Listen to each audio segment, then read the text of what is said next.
Hello! Welcome back to my channel home made healthy delights. ఈరోజు నేను చూపించేది చామదుంపలతో fry అనమాట. ఆహాహా!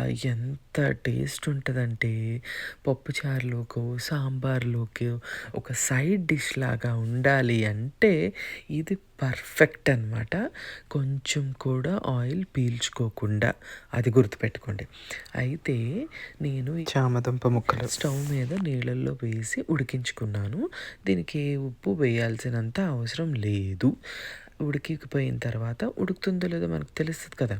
ఉడికిపోయినాక చల్ల నీళ్ళల్లో తీసి పక్కన పెట్టేసుకున్నాను. ఇప్పుడు నూనె కాగబెట్టుకుంటున్నాను డీప్ ఫ్రైకి.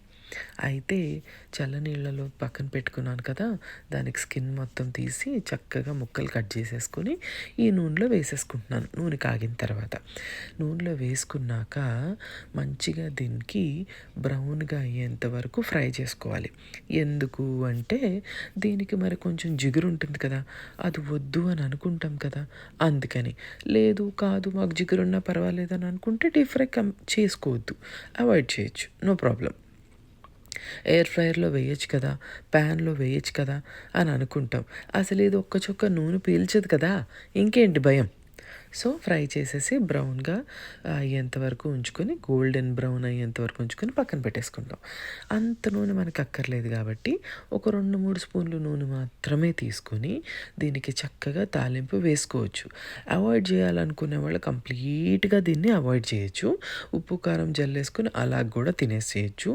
లేదు కాదు మాకు కొంచెం అన్నంలో కూడా కలుపుకునేటట్టు ఉండాలి అని అనుకుంటే గనక ఇలా నేను చూపిస్తున్నట్టు మంచిగా ఎండుమిరపకాయలు, ఆవాలు, జీలకర్ర, శనగపప్పు, మినప్పప్పు, కరివేపాకు మంచిగా మంచి కలరు, మంచి అరోమా వచ్చేంత వరకు వేయించుకొని దీంట్లో వెల్లుల్లిపాయ రెబ్బలు, ఇది కూడా కంప్లీట్లీ ఆప్షనల్, వేసుకొని మంచిగా బ్రౌన్ కలర్ అంతవరకు వచ్చే వరకు ఫ్రై చేసి తర్వాత ఉల్లిపాయలు వేసుకొని, ఈ ఉల్లిపాయలు బ్రౌన్గా అవ్వాల్సినంత అవసరం లేదు, జస్ట్ ట్రాన్స్పరెంట్గా అయితే సరిపోతుంది.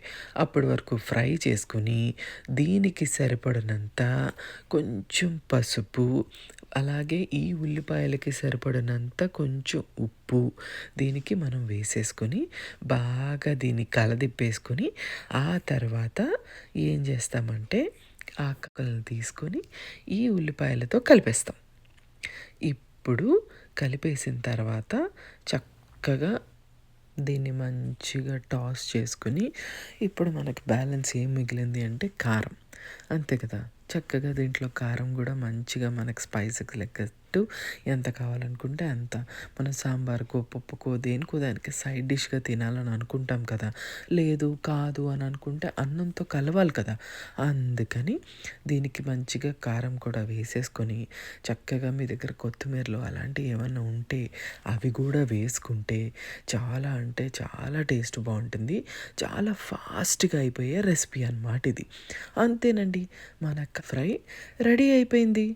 అంతే, ఏమి లేదు. చక్కగా దీన్ని సర్వింగ్ బౌల్లోకి తీసుకొని రైస్తో కానీ ఏమండో ఈ చపాతీతో కానీ ఇలాంటి ఏదో ఒక దాంతో సైడ్ డిష్ లాగా తినేయడమే. చాలా అంటే చాలా ఫాస్ట్గా మన ఫ్రై రెడీ అయిపోయింది. Thank you so much for watching. Bye.